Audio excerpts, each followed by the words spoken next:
welcome back to Tigers franchise here on MLB The Show 24. Before we completely hop into kind of the draft preview and whatnot, I figured I would show you Jackson Jobe, kind of give some of the pitchers in our organization, pitching prospects, some love.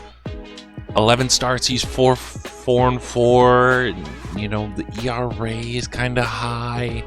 He's given up 24 runs, 23 strikeouts. 23 earned runs, 24 runs allowed. Only one home run. He's walked 23, but the strikeouts are there. I think his whip is there as well. So to me, he's showing signs. So we're going to player lock with him, see how he does in this ball game. All right. We're just going to hop right into the action. We are facing the Pirates. Oh, no. It was right down the middle. But thank goodness we got good defense behind us. We are facing the Yankees AA team.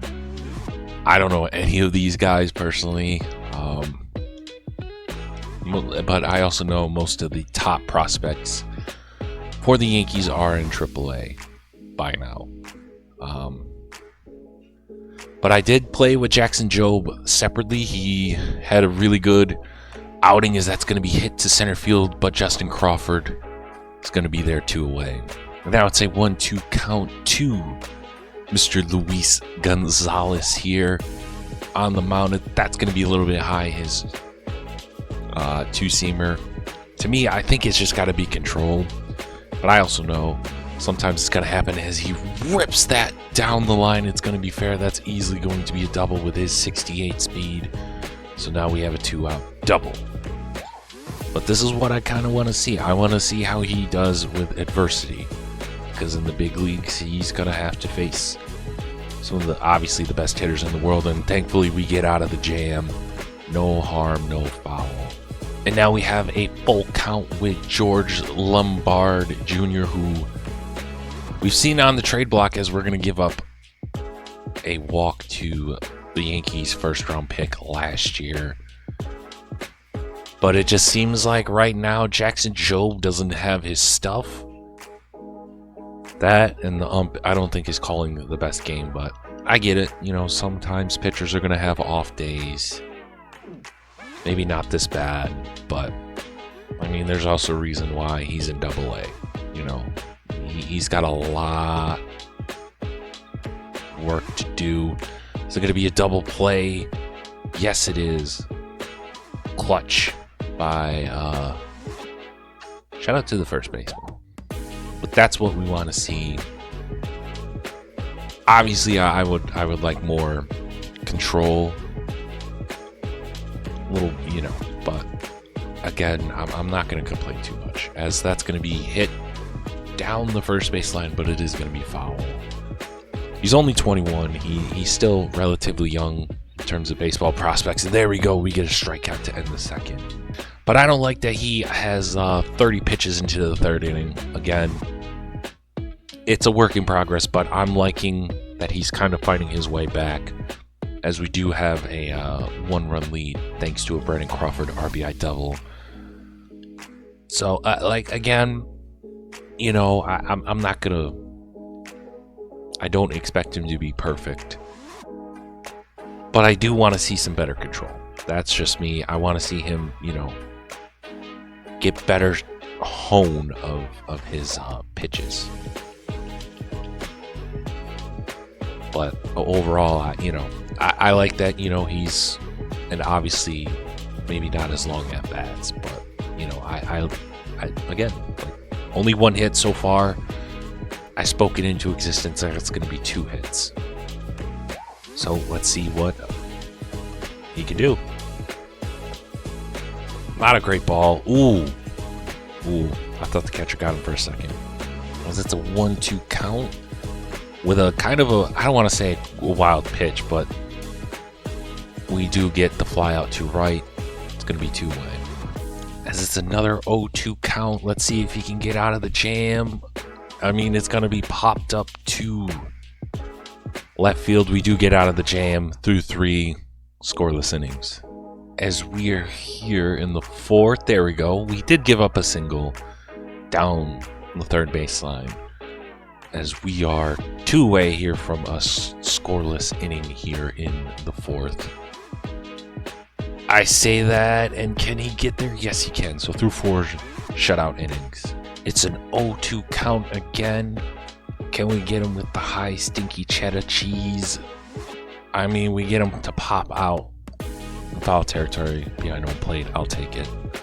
As we do walk a base runner on base here in the 5th. Is that going to be fair? No, just foul. We got lucky there. Caleb Durbin, excuse me. Batting lead off for us. Well, for the Pirates. And we left that one hanging. It's going to be kind of a deep ball, but through 5, it's going to be 5 shutout innings. I think this is going to be the last inning for Jackson Jobe. I know he's like at 60, 70 pitches, probably as he almost beamed him. But I'm thinking, don't try to wear his arm out too much here in Double-A, as a beautiful curveball gets him for the strikeout. Figuring he's done well. There's still a lot of season left. Doesn't have the best stamina, but I figure, hey, why not? Don't completely let him waste his arm. Ooh, that was a good look at the change. Change looking really good. He's sort of getting locked in, which I kind of get, 6th inning. Sometimes, not just young pitchers, just people in general. Sometimes it takes them a little bit to get locked in. Well, it seems like he's starting to get his groove for sure in this ball game. Wish we could have more run support, but I can't complain too much when we have a 1-0 lead here. As he is gonna get that, but it's gonna drop for single. I don't know why he stopped. Stupid CPU. Personally, I think the catcher the left fielder could have caught it. He could have dove. I would have been okay with that, but it is what it is. It's a single. Really, his curveball is I don't want to say his best pitch, but it has the most movement, so it could be very deadly. I'm not going to try to compare him to Clayton Kershaw, but that's what it gives me vibes-wise, is like that could be his most deadly pitch. I'm not saying he's the next Clayton Kershaw for people in, the chat or whatnot. That's just my impression. That's just, I think Steven Strasburg as well, but again, he's not the next Strasburg. As he walks, that's probably going to be the end of his day. He's tired. Now the bases are loaded. Let's see what happens. All right, they get out of the jam. Well, let's send to the rest of the end of this game. Holy gets a dub. Not the greatest outing for Jackson Jobe. He allowed 3 walks, 4 hits, 2 strikeouts, but he did get the win. Not the best showing for him, but a win is a win. I'm not going to complain. So 20 days left in the draft. I figured I would show you who I've been scouting. Albert Hernandez, starting pitcher, 19 years old. He is roughly going to be potentially around when we're there. I think he's a solid pitcher. His stamina and his strikeouts per 9 seem very promising. Those are the things that have popped out. The velocity, pitching control, not great, but hey, it's a work in progress. Giancarlo Tapia, really his contact and power versus left and his discipline kind of popped. His reaction and fielding is pretty good as well. He can also play left field. We have him highly ranked, the 18-year-old kid out of Indiana. So I'm looking at him as well. And then Craig Bagley, which we have him high as well. He might go. He can play every single position out in the outfield. Really his contact right-handed is going to be good. It doesn't seem like he's going to be a very big bat in terms of power, but he's going to be a very disciplined, good contact, very good vision, solid guy, and just be a defensive guy where his arm strength's pretty good. I guess arm strength, his feeling's going to be but he's going to have wheels as well. The week of scouting, JJ Pate, he's going to be roughly around where our pick is at 11, so I kind of want to get him. It seems like he's going to be pretty solid. His pitching velocity seems to be very promising.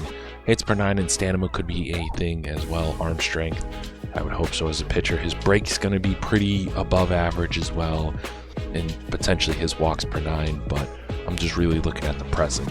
So he could be an option. Craig Bagley, I think he could be a very solid option. His potential seems to be really up there as well, and plus the vision and the discipline, I don't completely hate it. And then we put Rob May, a young high schooler in Pennsylvania area. It seems like he's going to be a late first round pick. What really popping to me is the vision potentially, and his contact is pretty good. It seems like he's better with right-handers than anything, and obviously the fielding and arm strength, a guy behind the plate, I think that's very promising for sure. The next guy that we're going to look at is Dave Hand. In terms of scouting, he's projected to be a top 3 pick. I doubt he's going to drop to us at 11, but who knows? I figured we might as well. 22 years old, from Pennsylvania. Who knows? Maybe, maybe not. His stamina really pops up. His strikes per 9 is pretty good. His pitching velocity already seems to be pretty good, and his pitch break. So again, we don't know. That's just my guess. I figure worst case scenario, we know what he is if he does drop to 11, but I highly doubt it. And then Ryan Pedroza, definitely butchered that. We want to see what he is. We could probably snag him in the second round. What really pops to me is his contact with left-handers. I mean, it seems like he's just going to be a contact hitter. Fine, whatever. His vision seems to be very, very potentially good, and his discipline, which is nice. Fielding is going to be average to basically above average, which it is what it is. But his speed and stealing could be huge as well. And then we're still checking out Rob May, only 35%. It's slowly looking like, obviously, the vision and the discipline is very huge. I'm huge on the arm and fielding as well, but it seems like he's pretty good in terms of contact as well. He's got a pretty good bat himself. Figured out to hop into a game situation before ending the episode and kind of previewing next episode. Mr. Foley is trying to close it out against the Cincinnati Reds. Shout out to you, State, for doing a Reds franchise last year. As it's a beautiful strike, we're just trying to get 2 outs, trying to get a huge win in Cincinnati. Maybe eat some skyline chili as well. I've never had it, but I heard it's not too bad. And oh no, this is not good. They might have just tied the ball game. Oh yeah, they definitely have. Oh, play at the almost, and it's gonna be a tie ball game. Sorry, I got tongue-tied there, but it was almost a bang play at the plate. Shout out to the Reds. That was a heck of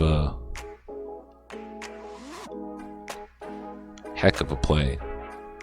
As Will Benson there. Oh, can we get out? I don't know why it took forever, but yeah, he's going to be called out. Nice. Just try to get out of this jam. Come on, don't blow the lead. Do not blow the lead. Matt McCain. Ibanez, can he get there in time? Yes. All right, so we're going into extras. Mark Kanaha. Just like that, he's going to be trash. And we're paying this man $13-14 million. To hit 210. To hit 210.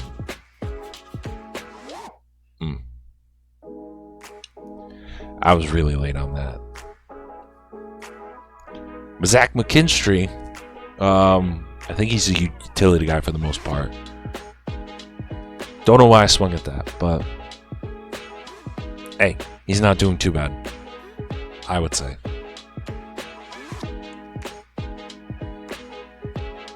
Oh, I tricked you. Good old CPU with the trickaroo of you thought, but no. Carson Kelly, that is going to be without a double play. We somehow pulled it off. I don't know how. We'll check the box score. Or game log. Yeah, we'll do that. Alright. We're going to go down. Green walked. Kelly scored. Advanced. Oh. Alright. I mean, we went to 13th inning. We had a couple of extra, but we got the dub.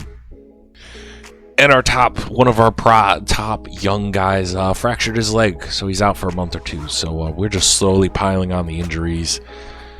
Oh, I don't want to throw these young guys to the wolves, so we might have to sign someone. We're going to call up Jake Holton, 26 years old. I don't know what else to do in terms of first base. It is what it is. At this point, we're terrible, so hey, do what you got to do, young man. The next episode will be the draft. We have the 11th overall pick. I'm excited to see what we can do. In terms of positional needs, we need everything. We need everything. As we slowly see, it just seems like we got a lot of guys